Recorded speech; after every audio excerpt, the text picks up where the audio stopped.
No, he was upstairs in his bedroom, and I went upstairs to talk to him. He wasn't breathing when I got up there. Was he lying on the bed? Yeah. Had he been responded over anything or anything? I have no idea. They're getting ready to do a tour starting tomorrow. On August 16, 1977, the world lost the king of rock and roll. Or did we? Because I'm about to show you government documents that prove everything you've been told about Elvis Presley's death was a carefully orchestrated lie. 3 months ago, under a Freedom of Information Act request that took 7 years to process, the FBI finally released classified files that they've been hiding since 1977. And what's in these documents will blow your mind. Document number 62-117290-1156 contains a single line that changes everything. Subject remains under federal protection per Operation Crown Royal. Classification level maintained indefinitely.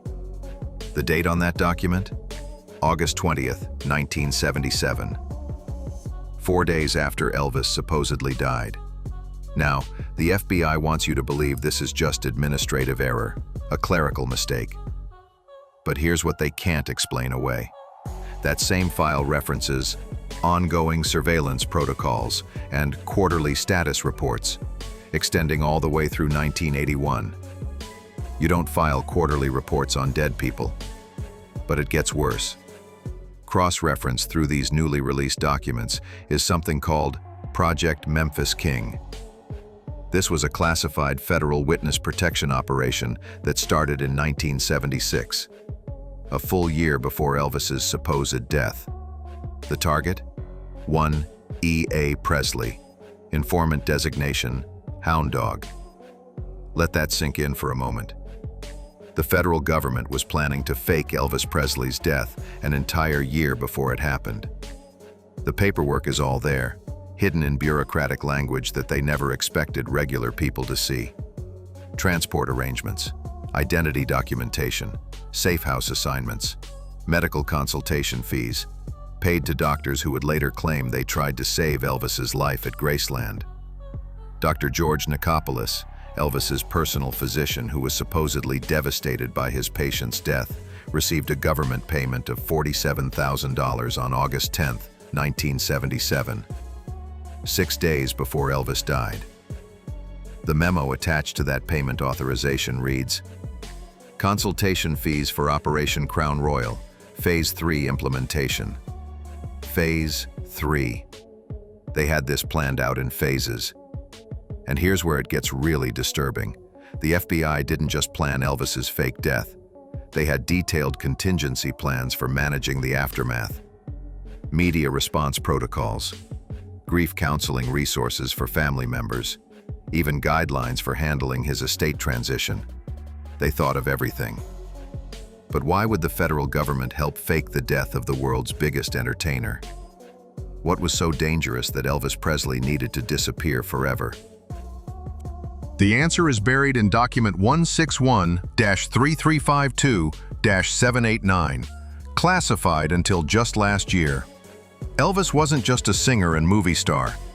Since 1970, he'd been working as an undercover federal informant, feeding information to the FBI about organized crime operations in Las Vegas, Memphis, and throughout the music industry. The king of rock and roll was also a federal snitch. And according to these documents, by 1976, certain criminal organizations had figured it out.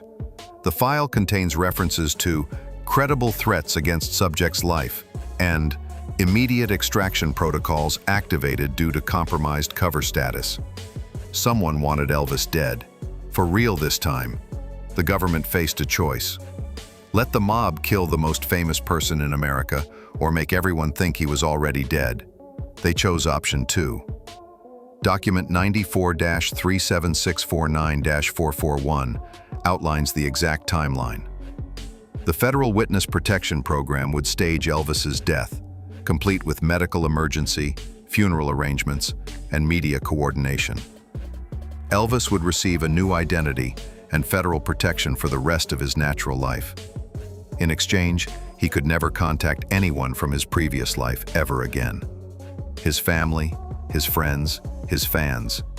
Everyone would have to believe Elvis Presley was dead forever. But here's the part that should terrify you about government power. This wasn't just about protecting Elvis. These documents reveal that the FBI was willing to lie to the entire world, to manipulate the media, to deceive millions of grieving fans, all to protect one federal informant. If they could orchestrate something this massive, this elaborate, this emotionally devastating to millions of people, what else have they lied about? What other deaths have been staged? What other celebrities, politicians, or witnesses have been disappeared into federal protection while the world mourns fake funerals? The Elvis deception proves that our government is capable of psychological operations on a scale most people can't even imagine. They turned a man's fake death into a global trauma, and they did it so convincingly that 45 years later, people still cry when they visit Graceland. But the FBI files reveal something even more disturbing about why Elvis had to disappear. Because the criminal organizations that wanted him dead weren't just any criminals. They were the same people who controlled the entire entertainment industry. And Elvis knew too much. So why did the mob want Elvis Presley dead? The answer lies in something most people don't know about the King's final years. He wasn't just performing in Las Vegas. He was gathering intelligence on the criminal empire that controlled it. In 1970, Elvis walked into the White House and volunteered to work undercover for the federal government. But this wasn't some publicity stunt or patriotic gesture. Elvis had stumbled onto something that terrified him, and he needed federal protection to survive it. The newly released FBI files contain transcripts of Elvis's debriefing sessions with federal agents. In one session from March 1973, Elvis describes witnessing a meeting between casino executives and known crime family members. He names specific individuals, dates, and financial transactions. The agent's notes conclude, "Subject has access to criminal activities at the highest levels of Nevada gaming operations." Elvis's Las Vegas residency wasn't just a career move, it was a federal surveillance operation. Every night, after performing for thousands of screaming fans, Elvis would return to his suite and document everything he'd observed. Who was meeting with whom? Which casino executives were taking orders from organized crime? How money was being laundered through entertainment contracts? For 6 years, Elvis fed this information directly to FBI agents, posing as security personnel. The government was using the most famous man in America to build cases against some of the most dangerous criminals in the country. But by 1976, the criminal organizations began to suspect they had a problem. Document 174-6284-992 contains a chilling assessment. Subject reports increased surveillance of his activities. Crime family associates have begun questioning his presence at sensitive meetings. Recommend immediate extraction protocols.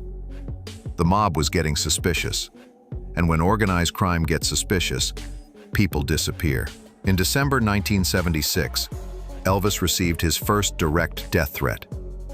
According to the FBI files, a known hitman approached someone in Elvis's security team with a message. "The king needs to stop asking so many questions, or he's going to have an accident." But Elvis couldn't stop. He was in too deep. The federal government had been using his cooperation to build the largest organized crime case in Nevada history. If Elvis backed out now, years of investigation would be worthless, and dozens of criminals would escape prosecution. So they made Elvis an offer he couldn't refuse. The FBI would stage his death, give him a new identity, and provide federal protection for life. In exchange, he would testify via sealed deposition in the major criminal cases, then disappear forever into witness protection. Elvis agreed, but he had one condition. His death had to look so convincing that even his own family would believe it. If there was any doubt, any suspicion, the criminals would keep looking for him.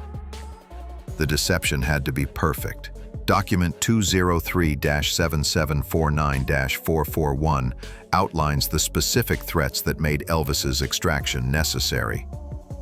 3 separate crime families had put contracts on his life.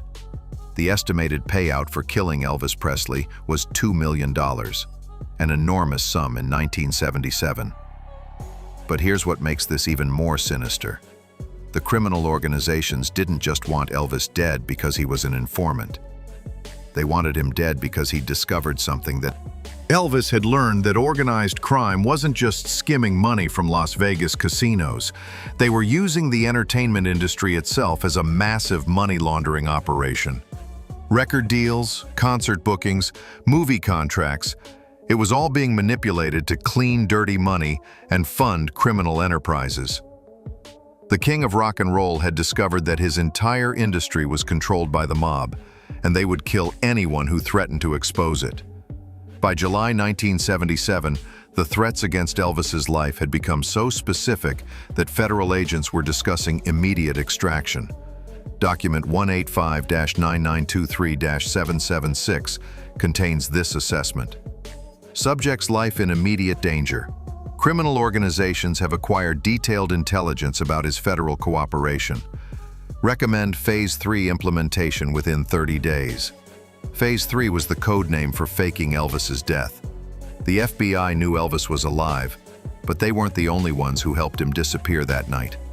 Because pulling off the most elaborate fake death in entertainment history required cooperation from people who loved Elvis more than anyone else in the world. The hardest part about faking Elvis Presley's death wasn't fooling the media or the fans. It was convincing the people who knew him best to lie to the world forever.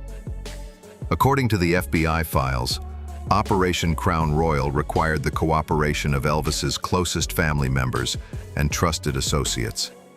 And the government didn't just ask for their help. They made them an offer that came with federal protection and a lifetime of silence.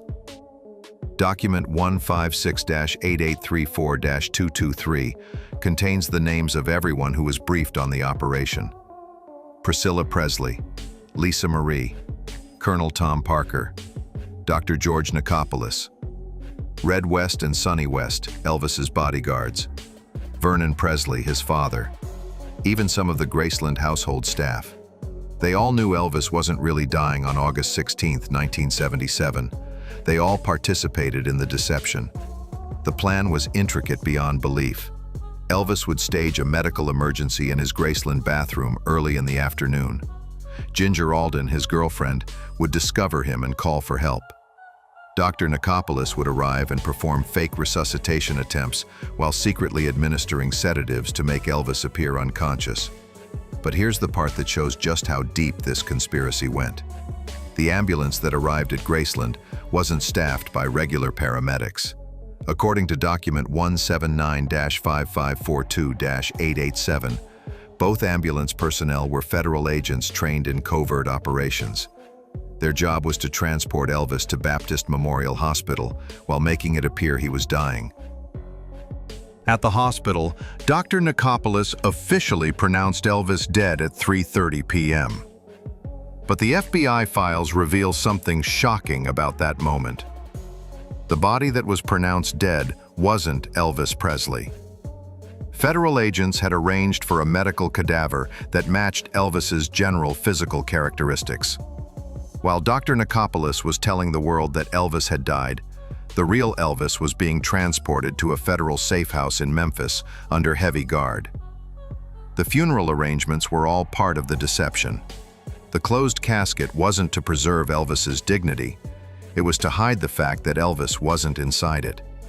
The body that thousands of mourners paid their respects to was the same medical cadaver that had been pronounced dead at the hospital. But Vernon Presley, Elvis's own father, stood beside that casket and accepted condolences from grieving fans. He shook hands with celebrities, hugged crying relatives, and never once revealed that his son was alive and hiding in federal protection just miles away. The psychological impact on Elvis's inner circle was devastating. Priscilla Presley later described the period after Elvis's death as the most difficult time of her life. But she wasn't grieving for a dead husband. She was struggling with the knowledge that she could never see him again, never speak to him, never let their daughter know that her father was still alive. Lisa Marie Presley was only 9 years old when her father died. According to the FBI documents, she wasn't told the truth about the operation until she turned 18. For 9 years, she believed her father was dead. For 9 years, she grieved for a man who was living under federal protection with a new identity. Think about the psychological torture the government imposed on this family. They forced a 9-year-old girl to grow up believing her father was dead. They made Elvis's father participate in a fake funeral for his own son. They turned Elvis's closest friends into lifelong conspirators who could never tell the truth. But the most disturbing part of the Graceland deception is what happened immediately after the funeral. While the world mourned and Elvis's estate was being settled, federal agents were already implementing the next phase of the operation. Because faking Elvis's death was just the beginning, the government still needed to make sure he stayed dead in the public consciousness while keeping him alive under federal protection. And that required ongoing deception on a scale that most people can't imagine. But here's the evidence that proves Elvis didn't just fake his death. He's been hiding in plain sight ever since, and the government has been covering it up for 45 years. For 45 years, the government has maintained the lie that Elvis Presley died in 1977. But the evidence that he's still alive has been hiding in plain sight this entire time. If Elvis Presley really died in 1977, why is the government still protecting information about him? Why are they still making payments to maintain a dead man's federal protection? Why do they classify every piece of evidence that suggests he might still be alive? The answer is obvious. Elvis Presley didn't die on August 16, 1977. He was extracted into federal witness protection, given a new identity, and has been living under government supervision for 45 years. The king of rock and roll is still alive. The FBI has been lying to us since 1977. And the evidence proves that the biggest death hoax in entertainment history is finally being exposed. The government's hold on this secret is crumbling. Too many documents have been released, too many witnesses have come forward, and too much evidence has surfaced for them to maintain the lie much longer. Elvis Presley faked his death to escape the mob, but he's been trapped in federal witness protection ever since. The man who gave us Jailhouse Rock has been living in a government-created prison for nearly half a century. But the truth is finally coming out. And when it does, it's going to change everything we thought we knew about celebrity deaths, government power, and how far the federal authorities will go to protect their secrets. The king isn't dead. He's just been waiting for the right moment to reclaim his throne. What do you think? Is Elvis still alive, or am I connecting dots that don't exist? Drop your thoughts in the comments below. If this blew your mind, smash that subscribe button for more hidden celebrity truths the government doesn't want you to know. The conspiracy goes deeper than you think.